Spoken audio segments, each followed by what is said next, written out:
it's really important. Like one of the things you learn as a cognitive behavioral psychologist is that you have to nail this down to changeable behavior. You know, one of the things I was always doing with my clients was, and I've recommended this to people many times in my lectures, is find the largest unit of change that you're actually willing to do. Like maybe you won't clean up your room. I stress that. It's like, well, will you move one thing off your desk today? One thing, just one. Or if you can't do that, because sometimes clients would come back and say, I couldn't even move one thing. I said, well, why don't you look at one thing and think about moving it? And they're embarrassed because, you know, they're so unable to perform this task, which is a simple task in some sense, that they're ashamed to admit where they are to themselves, but they can't move forward. I had one client, this is so funny. He lived at home with his mother, and he shouldn't. He was too old for that.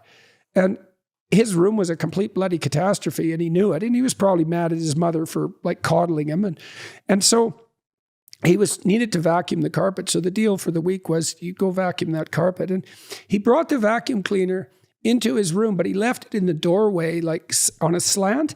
And every day for a week, he had to walk over that vacuum cleaner. He wouldn't put it back, and he wouldn't bring it in his room and vacuum. And that's a good example of that underground resentment. You just think how angry you have to be at your situation to put a vacuum cleaner. You know, it's probably a middle finger to me too. It's like, I'm not doing what that goddamn therapist says, you know, that kind of resentment.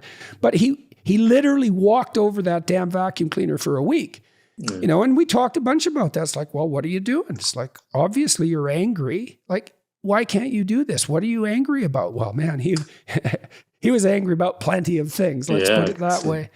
So yeah, so that practicality, that's real necessary to nail the highest to the lowest and to get all that organized all the way down to practical, implementable behavior. For me,